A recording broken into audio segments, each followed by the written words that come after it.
London, the capital of the United Kingdom. It is among the oldest of the world's great cities, its history spanning nearly 2 millennia. By far Britain's largest metropolis, it is also the country's economic, transportation, and cultural center. Millions of tourists visit London annually as it became the most popular city in Europe. From the majestic Tower Bridge to the rich tapestry of West End theaters, there's no shortage of wonders to explore. But rewind the clock over 2,000 years and imagine London in its nascent years, a mere settlement taking its first steps toward a storied history. How far has this city come from its humble beginnings? Join us in Chronicle Canvas as we dive into the contrasting epochs of London, where the modern-day marvel meets the ancient origins that laid its foundation.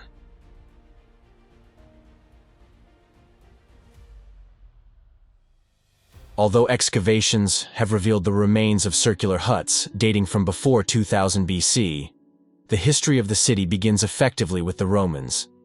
Ancient Romans founded a port and trading settlement called Londinium in 43 AD, and a few years later, a bridge was constructed across the Thames to facilitate commerce and troop movements. But in 60 AD, Celtic Queen Boudica led an army to sack the city, which was burned to the ground in the first of many fires to destroy London. The city was soon rebuilt but burned again about 125 AD. More rebuilding occurred, and within a few generations, the population exceeded 40,000 people.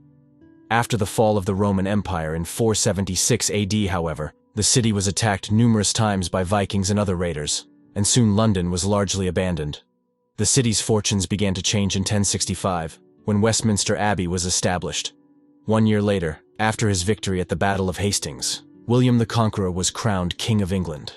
During his reign, the Tower of London was built, and in 1176, a wooden London bridge that had repeatedly burned was replaced by a bridge of stone.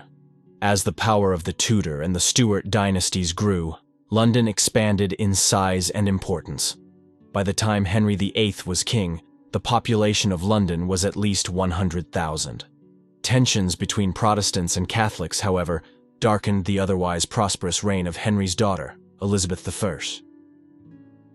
In 1605, Catholic sympathizer Guy Fawkes tried, and failed, to blow up the entire British House of Parliament in the infamous Gunpowder Plot.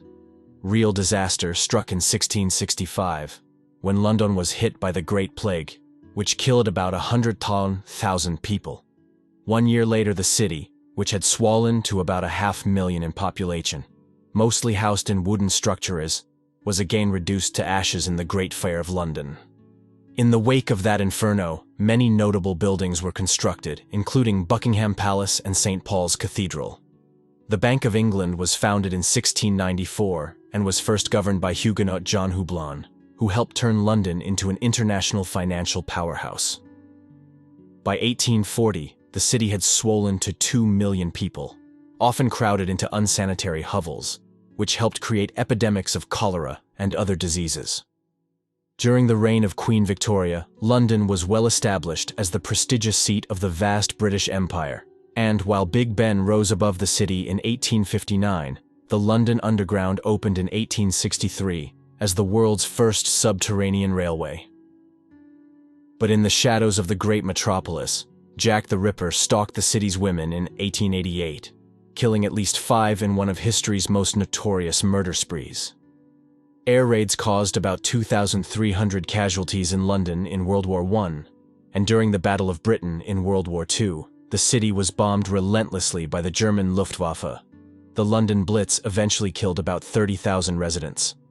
During the Great Smog of 1952, Londoners endured immeasurable suffering, and thousands died during and after the pollution event. More recently, a terrorist attack on the London transit system killed 56 people in 2005. But the city has continued to grow and prosper, hosting the 2012 Olympics, while establishing itself as the preeminent cultural and financial center of Europe. And so, we conclude our journey through London's remarkable history, a tale of resilience and adaptability that continues to inspire.